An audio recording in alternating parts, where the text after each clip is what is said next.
கர்த்தருடைய பரிசுத்த நாமத்திற்கு ஸ்தோத்திரம் உண்டாவதாக. இன்றைய ஜீவ வார்த்தை நிகழ்ச்சியை கேட்டுக்கொண்டிருக்கும் அனைவரையும் கர்த்தருடைய பரிசுத்த நாமத்தினால் வாழ்த்துகிறேன், ஆசீர்வதிக்கிறேன். இன்றைய தின தியானத்திற்கு தேவன் கொடுத்த வேத பகுதி, அது சகரியா தீர்க்கதரிசியில் இருந்த புஸ்தகம் 9ஆம் அதிகாரம் 12ஆம் வசனம். சகரியா 9:12. நம்பிக்கையுடைய சிறைகளே அவனுக்கு திரும்புங்கள், இரட்டிப்பான நன்மையை தருவேன், இன்றைக்கே தருவேன். இரட்டிப்பான நன்மையை இன்றைக்கே தருவதற்காக தேவன் உங்களை அழைக்கிறார், தருவேன் என்று உங்களுக்கு வாக்கு கொடுக்கிறார். நம்ம விசுவாசம் வைத்திருக்கிறோமா? தேவன் எனக்கு இரட்டிப்பான நன்மைகளை தருவார் அப்படின்னு விசுவாசம் வைத்திருக்கிறோமா? அதான் இந்த வசனம் எப்படி ஆரம்பிக்குது பாருங்க. நம்பிக்கை உடைய சிறைகளே. அப்ப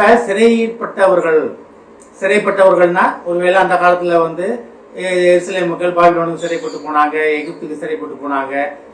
அந்த இதை பத்தி இது சொல்லலை. இது புதிய ஏற்பாட்டின் சத்தியத்தின்படி பார்த்தோம்னா நம்பிக்கையுடைய சிறைகள் யாரு? நம்ம தான். நம்பிக்கை வைத்திருக்கிறோம் நம்ம. ஆனா பூமியில உலகத்தின் காரியங்கள்ல சிறைப்பட்டு கிடக்கிறவங்களா காணப்படுகிறோம் நம்ம. அப்ப உலகத்தின் காரியங்கள்ல சிறைப்பட்டு இருக்கிறோம். ஆனா உலகத்துக்குள்ளதான் வாழ்றோம், இந்த காரியங்களுக்குள்ளதான் நம்ம வாழ்ந்தாகணும். அப்ப சிறைப்பட்டு இருக்கிறோம். ஆனா நம்ம யார் மேல நம்பிக்கை வைத்திருக்கிறோம்? தேவன் மேல எங்களை விடுவிப்பார். அந்த காலத்துல அவங்க அப்படிதான் இருந்தாங்க. தேவன் எங்களை விடுவிப்பார், தேவன் எங்களை கொண்டாந்து ஒரு மீசியா வருவார், எங்களை இந்த இதுல இருந்து எங்களை விடுவிப்பார், இந்த சிறையிருப்புல இருந்து எங்களை அடிமைத்தனத்துல இருந்து விடுவிப்பார்னு நினைச்சாங்க. இன்னைக்கு நினைச்சுக்கிட்டு இருக்கவங்க இருக்காங்க. இந்த மெசியா வரல. ஆனா நமக்கு தெரியும் மெசியா வந்தாச்சு, நமக்காக பரிந்து பேசி கொண்டிருக்கிறார், நமக்காக எல்லா காரியத்தையும் முடித்து விட்டார். சிலுவையில முடிஞ்சதுன்னா எல்லா காரியத்தையும் முடித்து அவர் ஜெயம் கொள்ளும் வாழ்க்கை வாழ்வதற்காக நம்மளை அழைத்திருக்கிறார். அப்ப நம்பிக்கையுடைய சிறைகளே. அப்ப நம்ம தான் சிறைப்பட்டு இருக்கிற உலக வாழ்க்கையில, உலக காரியங்கள்ல, உலக ஆசா பாசங்கள்ல சிறைப்பட்டு இருக்கிறவங்க நம்ம தான் நம்பிக்கையுடைய சிறைகள். அரணுக்கு திரும்புங்கள். அரண் என்ன? அரணும் கோட்டையும் ஆகிய கர்த்தரிடத்தில், தேவனிடத்தில் திரும்ப வேண்டும். நம்ம அங்க போயிட்டோம்னா நமக்கு எந்த பிரச்சனையும் கிடையாது. இந்த நம்பிக்கை தேவன் மேல நம்ம வைத்திருக்கிறோமா? இல்ல உலகத்துக்குள்ளே நான் எப்படி சாதிச்சு வெளியே வந்துருவேன் அப்படின்னு இருப்போமா? இருக்கலாம். அது சுயநீதி, தேவநீதி கிடையாது. தேவனை தேடுவதுதான் தேவநீதி. நம்பிக்கை தேவன் மேல வச்சுக்கிட்டு நான் எல்லாம் சரி பண்ணிட்டு தேவன்கிட்ட வர வேணும்னா வரவே முடியாது, கடைசி வரைக்கும் வர முடியாது. இருக்கிற வண்ணமாகவே ஏற்றுக்கொள்கிற தேவனிடத்தில் நம்ம இருக்கிற வண்ணமாகவே தேவனிடத்தை வர வேண்டும். அதான் அரணுக்கு திரும்புங்கள். அரணுக்கு திரும்புங்கள்னா இது என்ன கொஞ்சம் டீப்பா உள்ள போய் பார்த்தோம்னா, அரணான பட்டணங்கள், கோட்டைகள், அதாவது அடைக்கல பட்டினங்கள். தேவன் தான் அடைக்கலமானவர், அரணானவர். அப்ப அவர்கிட்ட வரும்போது தேவன் நம்மளை எல்லா நமக்கு எதிராக வர காரியங்களிலிருந்து அந்த அரணும் கோட்டையுமான தேவன் நம்மளை பாதுகாத்துக் கொள்வார். உள்ளே வைத்து உள்ளங்கையில் வைத்து தாங்கி நம்மளை பாதுகாத்துக் கொள்வார். அதான் நம்பிக்கையுடைய சிறைகளை அரணுக்கு திரும்புங்கள் பார்க்கிறோம் நம்ம. அதுல பாருங்க, இரட்டிப்பான நன்மைகளை தருவேன். எப்படி தேவனிடத்தில் வந்தாச்சுன்னா கொஞ்சம் நன்மையெல்லாம் கிடையாது. இதாங்க இதை வச்சுக்க, இப்போதைக்கு உனக்கு இது போதும்ல, இதை வச்சுக்க, நாளைக்கு அடுத்த மாசம் தரேன், அடுத்த வாரம் தரேன், இதெல்லாம் காலியானதுக்கு அப்புறம் என்கிட்டவா, நான் அப்புறம் உனக்கு திருப்பி தரேன் அப்படின்றது கிடையாது. உலகம் அப்படி உண்டு. ரைட்பா, இதை வச்சு சாப்பிட்டு, இதை வச்சு நீ புடைச்சிக்கிட்டு, உன்னால முடியலன்னா சொல்லு, நான் திருப்பி வரேன் அப்படின்றதான் உலக ரீதியான காரியங்கள். ஆனா தேவன்கிட்ட வந்துட்டோம்னு வச்சுக்கீங்களேன், அரணுக்கு திரும்பி விட்டோம் என்றால் நமக்கு இரட்டிப்பான நன்மையை தேவன் தருவதற்காக காத்து கொண்டிருக்கிறார். தேவன் எதுவுமே கொஞ்சமா கிடையாது. தேவன் அள்ளி கொடுக்கிற தேவன்.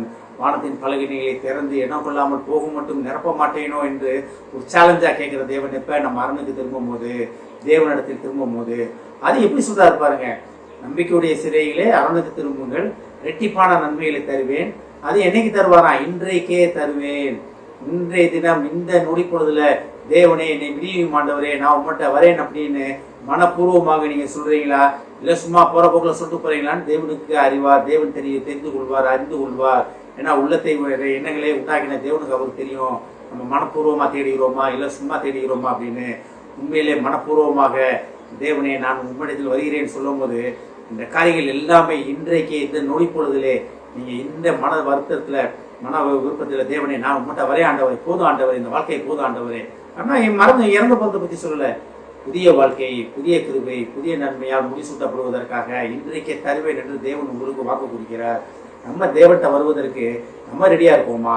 நம்ம ஆண்டவரே, போதும் ஆண்டவரே, இந்த உலக ஆசபாசங்கள் போதும் ஆண்டவரே, நான் உமக்காக ஓடணும் ஆண்டவரே, உண்மையை அறிந்து கொண்ட வாழ்விலே நான் இருக்கணும் ஆண்டவரேன்னு வந்தோம்னா தேவன் இன்றைக்கே இரட்டிப்பான நன்மைகளை தருவதற்கு வல்லவராக இருக்கிறார். ஆமென். ஜெபிப்போம். எங்களை அதிகமான அன்பின் பரலோக பிதாவே, கர்த்தாவே, இரட்டிப்பான நன்மைகளை இன்றைக்கே தருவேன். நாங்கள் உம்மிடத்துக்கு அரணுக்கு திரும்பும் பொழுது இரட்டிப்பான நன்மைகளை இன்றைக்கே தருவேன் என்று சொன்ன வாக்குக்காக நன்றி ஆண்டவரே. நம்பிக்கையை சிறைகளாக நாங்கள் இருக்கிறோம் ஆண்டவரே. இன்றைக்கே நீரைகளை தந்தைகளை ஆசீர்வதிக்க நன்றி ஆண்டவரே.